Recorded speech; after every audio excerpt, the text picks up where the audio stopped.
man. Make some noise for Bill Monahan. Now the next time we got coming up, used to live here, but he moved to Phoenix, but now he's back to visit for the graduate. Everybody make some noise right now for Luke Rowland.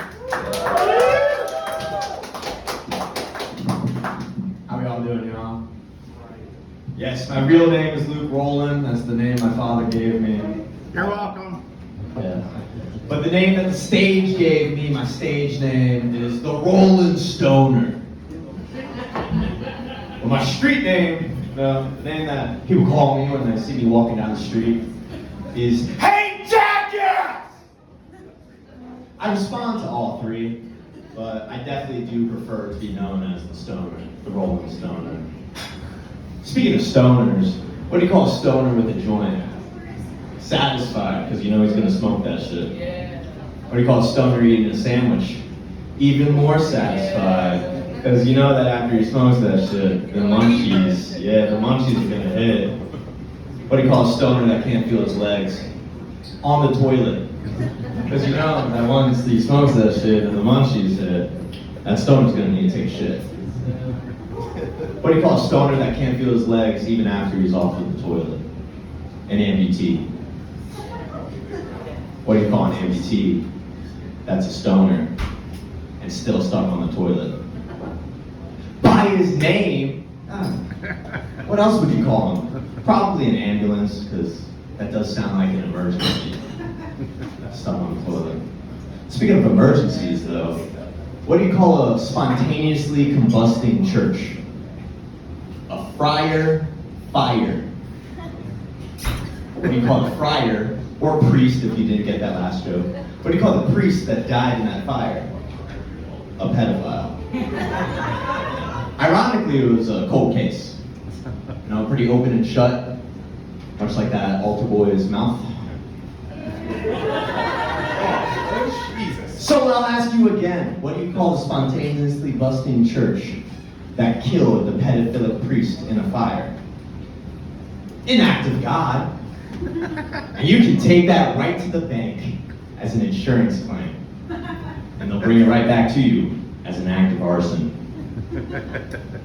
So speaking of things that are burning to the ground, as your host said, I do live in Arizona. I am from here, but I live in AZ. The comedy scene's nice. It's like blowing up, like a spontaneously busting church. It's blowing up. And because it's like blowing up, there's a lot of like weird gigs to do there as a comedian. Like the weirdest gig I've had was I was a motivational speaker at a mime convention. And it was a little bit of my fault for signing up for this. I thought I just had to like get them to think outside of the box. But actually, I had to motivate these mimes to speak. I was a motivational speaker.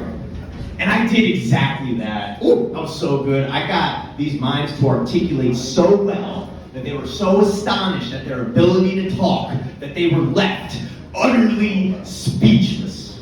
Kind of brings me to where I began.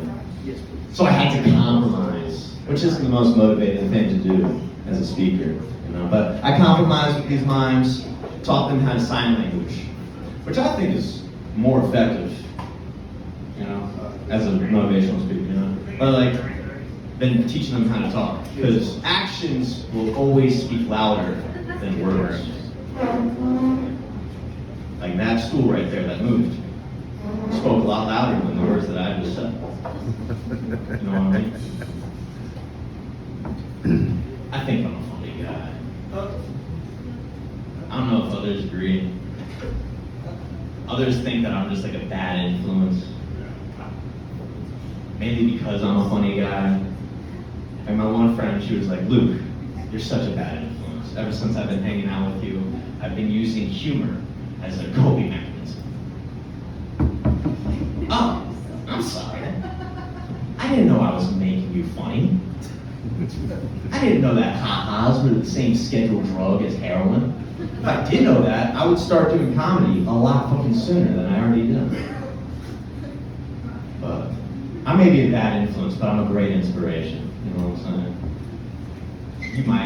You might agree, you might disagree, depending on this next joke. Have y'all ever felt so lonely that you filled up a latex glove with warm just so you can feel what it's like to hold a hand again? Fellas, have you ever been so horny that you put that filled up latex glove on your lap just so you can feel what it's like to get a half-assed hand job again?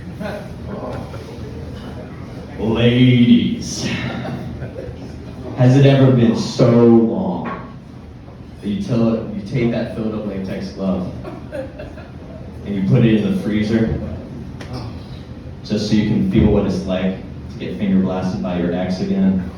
That cold, icy grip. Nope, just me? Ah, fuck.